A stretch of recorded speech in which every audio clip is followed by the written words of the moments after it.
नमस्कार साथियों, मैं अनुष्का एक बार फिर से आप सभी का बहुत बहुत स्वागत और अभिनंदन करते हैं आपके अपने यूट्यूब चैनल साहित्य सहपाठी में। तो साथियों, आज मैं लेकर आई हूँ यूजीसी नेट के यूनिट 7 में लगी कहानी कानों में कंगना, जो लेखक हिंदी के लेखक राधिका रमण प्रसाद सिंह का है।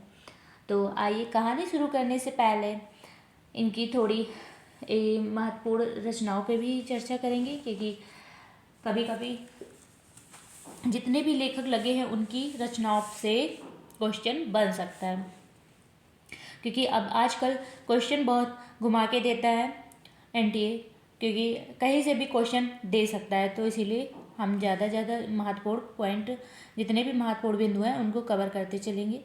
तो राधिका रमण प्रसाद सिंह का जो पहला उपन्यास हुआ था वो राम रहीम प्रकाशित हुआ था। इसके बाद जो इनकी अन्य रचनाएं हैं वो गांधी है, टोपी है, सावनी समा है, पुरुष और नारी, हवेली और झोपड़ी, अब और तब और बिखरे मोती।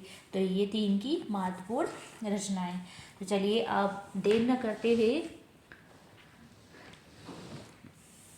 महत्वपूर्ण ये थोड़ा सा जो है इनकी जो कहानी है कानों में कंगना, तो उसके महत्वपूर्ण बिंदुओं पर चर्चा कर लेते हैं। तो ये कहानी को आचार्य रामचंद्र शुक्ल ने भावुकतापूर्ण कहानी बताया है। यह अत्यंत अलंकारिक या क्लिष्ट भाषा है। इसकी भाषा कैसी है? अत्यंत क्लिष्ट है और अलंकारिक है। केंद्रीय पात्र एवं कथावाचक एक नरेंद्र है, जिसकी पत्नी किरण होती है। किरण से प्रेम हो जाता है, प्रेम विवाह भी करते हैं और फिर किन्नरी के सौंदर्य से वशीभूत होकर प्रेम विमुख हो जाने और अंत में किरण के प्रण त्याग के समय वास्तविकता के एहसास होने की कहानी है। तो इसमें मेन पात्र कौन है? नरेंद्र है, जो एक कथावाचक है। दूसरे वो प्रेम विवाह करता है और उसकी पत्नी, उसका नाम होता है किरण। तो क्या होता है कि ये दोनों प्रेम विवाह करते हैं, फिर अंत में क्या होता है, ये किन्नरी से के सौंदर्य की ओर आकर्षित हो जाता है और क्या होता है, अंत में किरण जो है मर जाती है। तो आइए प्रमुख पात्रों के बारे में चर्चा करते हैं। तो इसमें प्रमुख पात्र हैं योगीश्वर, जो किरण के पिता हैं। किरण नरेंद्र की पत्नी है। नरेंद्र एक कथावाचक है। मोहन नरेंद्र का मित्र है। किन्नरी नाचने वाली है और एक पात्र और है जूही। तो आइए अब देर न करते हुए महत्वपूर्ण पंक्तियों की ओर चलते हैं।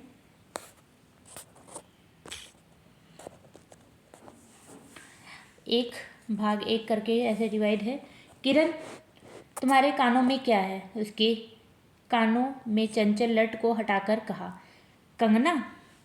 अरे कंगना, कानों में कंगना? सचमुच दो कंगन कानों को घेर कर बैठे थे।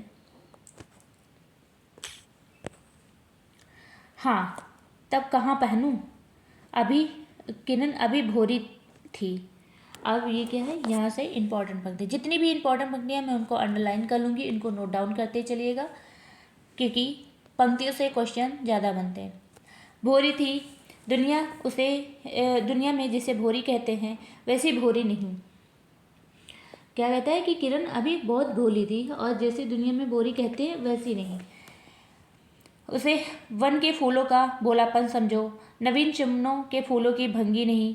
विविध खाद या रस से जिनकी जीविका, निरंतर काट छाट से जिनका सौंदर्य है, जो दो घड़ी चंचल चिकने बाल की भूषा है। क्या है? चिकने बाल की भूषा है। यहाँ तक अंडरलाइन कर लिया, ये नोट डाउन कर लीजिए। दो घड़ी तुम्हारे फूलदान की शोभा है। वन के फूल ऐसे नहीं, प्रकृति के हाथों से लगे हैं, मेघों की धारा में बढ़े हैं। चंटुल दृष्टि उन्हें पाती नहीं, जगदयायु इन्हें छूती नहीं। यह सरल सुंदर सौरभमय जीवन है। जब जीवित रहें तब चारों तरफ अपने प्राणधन से हरे भरे रहें। जब समय आया तब अपनी माँ की गोद में झड़ पड़े। आकाश स्वच्छ था, नील, उधर सुंदर पत्ते शांत थे। संध्या हो चली थी, सुनहरी किरणें सुदूर पर्वत की चूड़ा से देख रही थी। वह पतली किरण अपनी मृत्यु सैया से इस शून्य निबिड़ कानन में क्या ढूंढ रही थी? कौन कहे, किसे एकटक देखती थी? कौन जाने, अपनी लीला भूमि को स्नेह करना चाहती थी यह हमारे बाद वहाँ क्या हो रहा है उसे जो हाथी थी मैं क्या बता सकूं। जो हो उसकी उस भंगी में आकांक्षा अवश्य थी। मैं तो खड़ा खड़ा उन बड़ी आंखों की किरण लूटता था। आकाश में तारों को देखा या उन जगमग आंखों को देखा, बात एक ही थी। हम दूर से तारों के सुंदर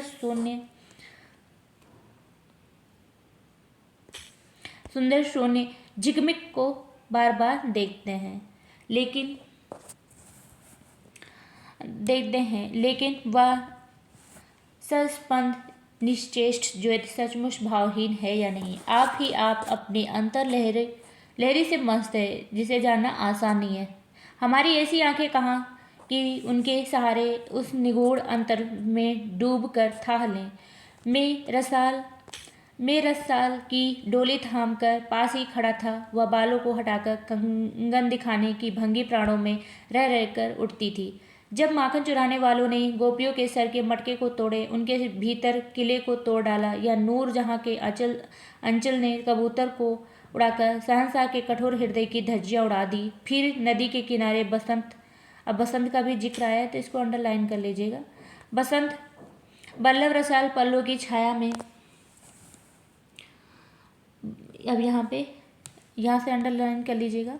बल्लभ रसाल की पल्लों की छाया में बैठी किसी अरूप बालिका की यह सरल स्निग्ध भंगिमा एक मानो अंतर पर क्यों न दौड़े। किरण इन आंखों के सामने प्रतिदिन आती ही जाती थी। कभी आम के टिकोरे के अंचल, अब यहाँ से अंडरलाइन कर लीजिएगा, क्या है कि किरण आम के टिकोरे के अंचल से भर लाती, कभी मौलसिरी के फूलों की माला बना लाती। अब मौलसिरी का भी उल्लेख है तो मौलसिरी को भी अंडरलाइन इसीलिए कर दिया है। लेकिन कभी भी ऐसी बाल सुलभ लीला आंखों में रखकर हृदय तक नहीं उतरी। आज क्या था, कौन शुभ या अशुभ क्षण था कि अचानक वह बनेली लता मंदार माला से भी कहीं मनोरम दिख पड़ी। कौन जानता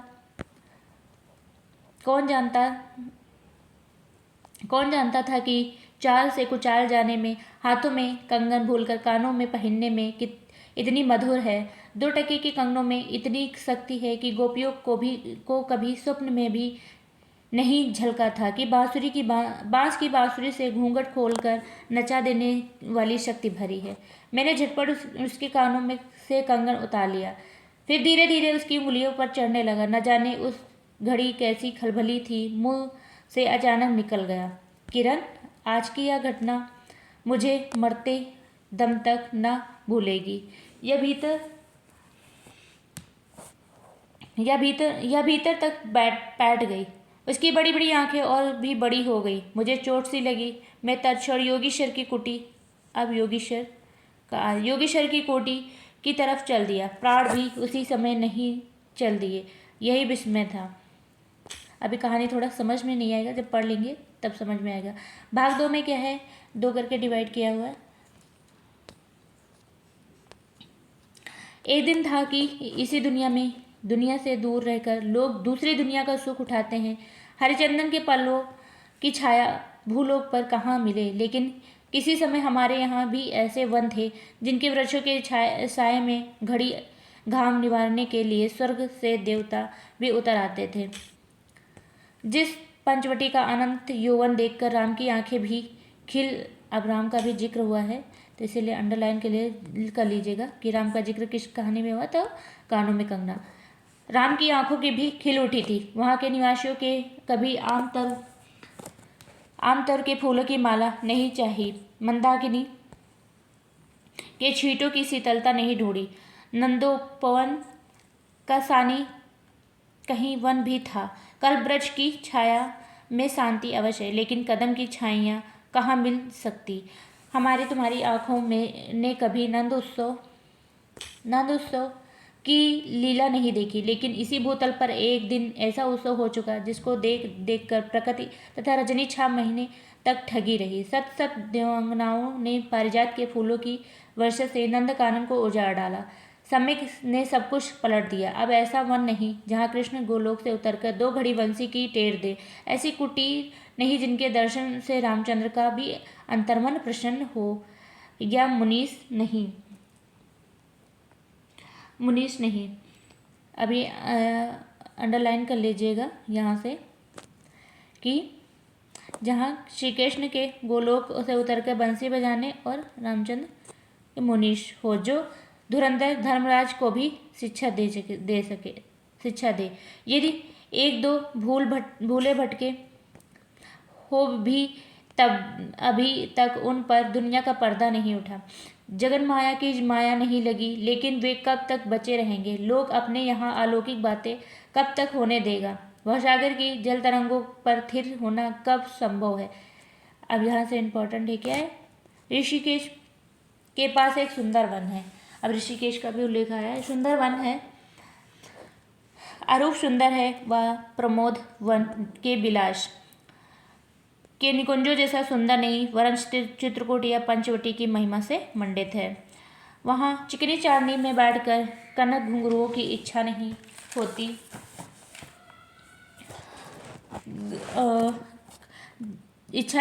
वरन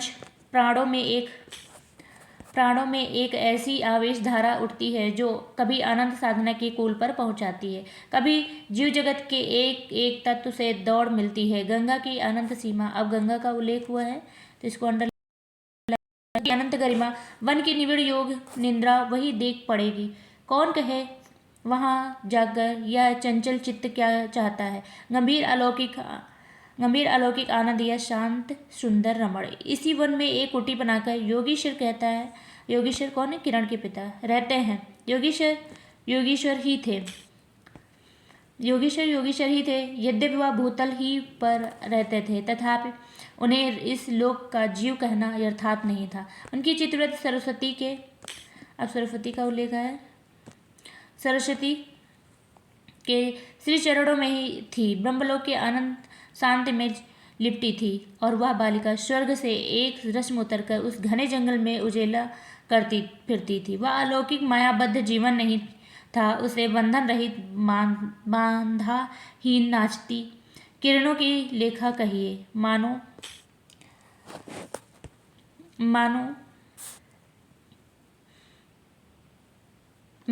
निर्मुक्त चंचल मलय वायु फूल फूल पर डाली डाली पर डोलती फिरती हो, या कोई मूर्तिमान अमर संगीत बेरोक टोक हवा पर या जल की तरंग भंग पर नाच रहा हो। मैं ही वहाँ उस लोक का प्रतिनिधि था।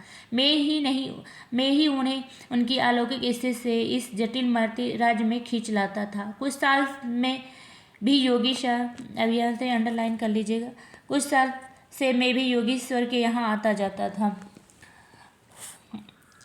पिता की आज्ञा थी कि उनके यहाँ जाकर अपने धर्म के सब ग्रंथ पढ़ डालो। योगेश्वर और बाबा लड़कपन के साथी थे, कब के थे? बचपने के। इसीलिए उनकी मुझ पर इतनी दया थी कि किरण उनकी लड़की थी। उस कुटीर में एक वही दीपक थी। जिस दिन घटना में लिख आया हूँ, उसी दिन सवेरे मेरे अध्ययन की पूर्ण होती थी, और बाबा के कहने पर एक जोड़ा पीताम्बर और स्वर्ण मुद्राएं तथा किरण के लिए कनक कंगन के आचार्य के निकट ले गया था। योगीश्वर सब लौटा दिए, केवल कंगन को किरण उठा ले गई। वह क्या समझकर चुप रह गए। समय का अद्भुत चक्र है। जिस दिन मैंने धर्म ग्रंथों से मुंह मोड़ा, उसी दिन कामदेव ने वहां जाकर उनकी किताब का पहला सफ़ा उल्टा। दूसरे दिन मैं योगीश्वर से मिलने गया। वह किरण को पास बिठाकर न जाने क्या पढ़ा रहे थे। उनकी आंखें गंभीर थी। उनको देखते ही वह उठ पड़े और मेरे कंधों पर हाथ रखकर गदगद स्वर में बोले, नरेंद्र, अब मैं चला, किरण तुम्हारे हवाले। यह कहकर उसी की सुकोमल उंगलियां मेरे हाथों में रख दी। लोचनों के कोने पर 2 बूंदें निकलकर झांक पड़ी। मैं सहम उठा। क्या उन पर सब बातें विदित थी? क्या उनकी तीव्र दृष्टि मेरी अंतर्लहरी तक डूब चुकी थी? वह नहीं ठहरे नहीं, चल दिए। मैं कांपता रह गया। किरण देखती रह गई। सन्नाटा छा गया। वन वायु भी चुप हो चली। हम दोनों भी चुप चल पड़े। किरण मेरे कंधे पर थी। हठात अंतर से कोई अकड़ कर कह उठा, हाय नरेंद्र, यह क्या?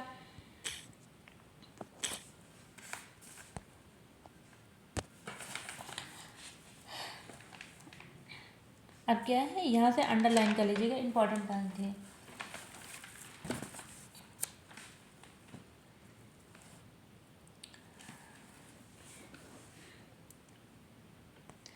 एनरन, क्या तुम इस वन फूल को किस चमन में ले चले, इस वंदनहीन स्वर्गीय जीवन को किस लोक जाल में बांधने चले।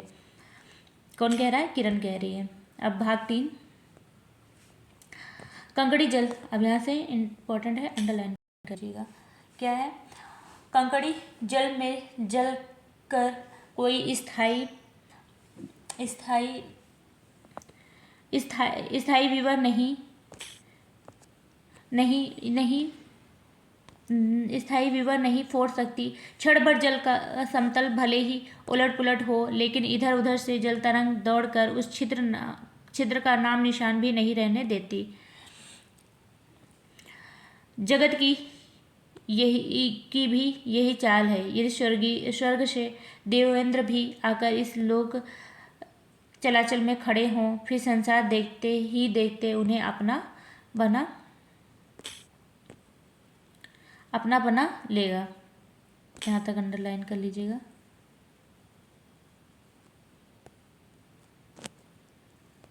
अपना बना लेगा।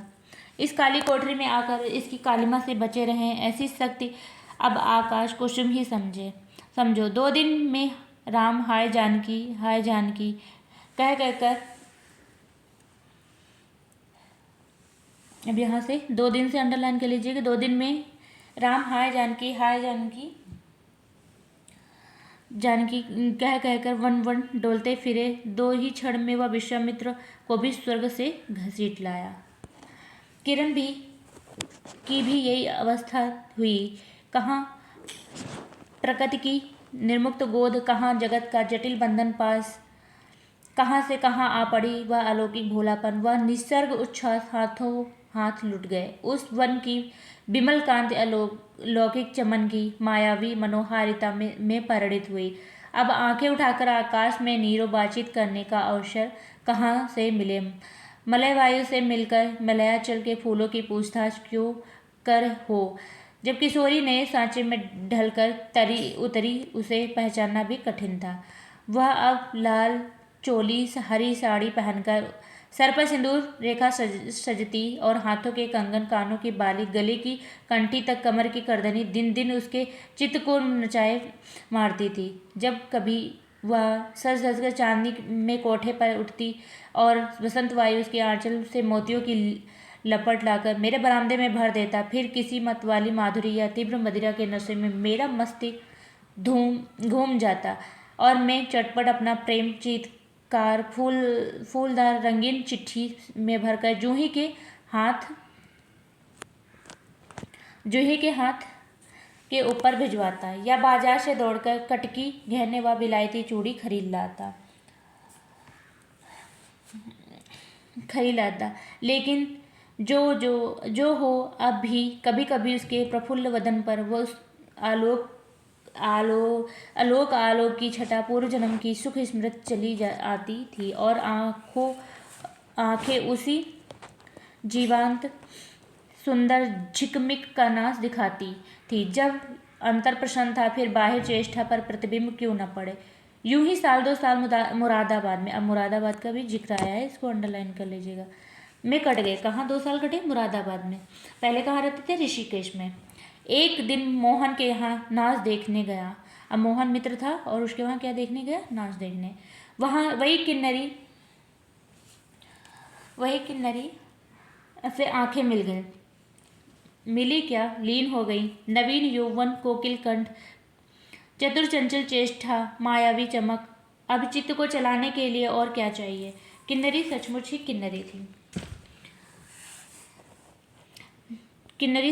किन्नरी थी, नाचने वाली नहीं, नचाने वाली थी। पहली बार देखकर उसे इस आलोक की सुंदरी समझना दुरुस्त था। एक लपट जो लगती किसी नशा से चढ़ जाती। यारों ने मुझे और भी चढ़ा दिया। आंखें मिल गई, हृदय को भी साथ साथ घसीट ले गई। फिर क्या था? इतने दिनों की धर्म शिक्षा, शतवत्सर की पूजा, लक्ष्मी बाप दादों की कुल प्रतिष्ठा, पत्नी से पवित्र प्रेम एक एक करके उस प्रतीप्त वासना कुंड में भस्म होने लगे। अग्नि और भी बढ़ती गई। किन्नरी की चिकनी दृष्टि चिकनी बातें भी घी बरसाती रही। घर बार सब जल में भी निरंतर जलने लगा, क्योंकि जो जो जलता गया उस जलने की इच्छा जलाती रही। 5 महीने कट गए। कितने महीने? 5 महीने कट गए। नस्सा उतरा नहीं। बनारसी साड़ी, पारसी जैकेट, मोती का हार, कटकी, कड़फूल सब कुछ उस मायाकारी अलंग तक रंजित चढ़ों पर रख दिए। कहाँ? वही नाचने वाली के वहाँ सब कुछ दे आया। किरण हेमंत की मालती बनी रही, मतलब किरण फिर भी चुपचाप रही, जिस पर एक फूल नहीं, एक पल्व नहीं। घर की वधू क्या करती? जो अनंत सूत्र से बंधा था, जो अनंत जीवन का संगी था, वही हाथों हाथ पराये के हाथ बिक गया। फिर ये तो दिन की चकमकी खिलौने थे, इन्हें शरीर बदलते क्या देर लगे। दिन भर बहानों की माला, अब ये इम्पोर्टेंट है क्या, दिन भर बहानों की माला गूद गूद के किरण के गले में, और शाम को मोती की माला उस नाचने वाली की सशंक निर्लज में डाल देना। यही मेरा जीवन निर्वाह था। एक दिन सारी बातें खुल गई। क्या हुआ? एक दिन पोल खुल गई। किसकी? नरन की। किरण पछाड़ खाकर भूमि पर जा पड़ी। किरण को क्या हुआ? एकदम सदमा लगा। उसकी आंखों में आंसू नहीं थे और मेरे हृदय में दया नहीं थी। ये भी इम्पोर्टेंट है कि उसकी आंखों में ना आंसू थे और ना मेरे ही आंखों में दया थी। बरसात की रात थी। कब? बरसात की रात थी। रिमझिम बूंदों की झड़ी थी। चांदनी मेघों से आंख मुंदोवल खेल रही थी। बिजली काले कपाट से बार बार झांकती थी। किसे चंचला देखती थी तथा बादल किस मरोड़ से रह रहकर चिल्लाते थे, उन्हें सोचने का मुझे अवसर नहीं। मैं तो किन्नरी के दरवाजे से हताश लौटा था। आंखों के ऊपर न चांदनी थी न बिजली थी। त्रिशंक के स्वर को जाते जाते, अब यहाँ से अंडरलाइन कर लीजिएगा क्या, त्रिशंक के स्वर को जाते जाते बीच में ही टंग कर दुख को उठाया और मैं तो अपने स्वर के दरवाजे पर सर रखकर निराश लौटा। मेरी वेदना क्यों ना बड़ी हो, हाय मेरी क्यों ना बड़ी हो, यहाँ तक अंडरलाइन कर लीजिएगा। हाय मेरी उंगलियों में एक अंगूठी भी रहती तो उसे नजर कर उसके चरणों पर लौटता। घर पर आते ही जूही को पुकार कर उठा।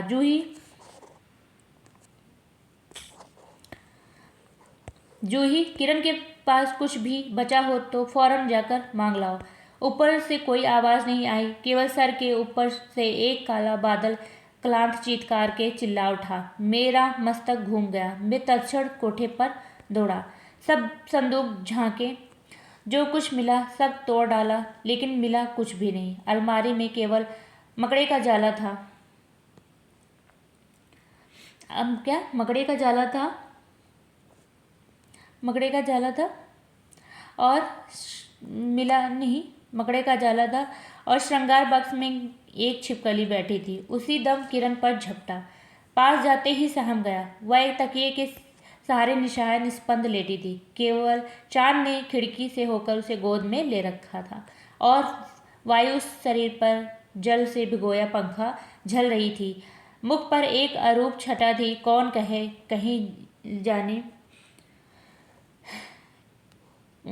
कहे कहीं जीवन की शेष रश्मि क्षण भर उसी वहीं अटकी हो। आंखों में एक जीवन ज्योति थी। शायद प्राण शरीर से निकलकर किसी आसरे से वहां बैठ रहा था। फिर मैं फिर पुकार उठा, किरण, तुम्हारे पास कोई गहना है?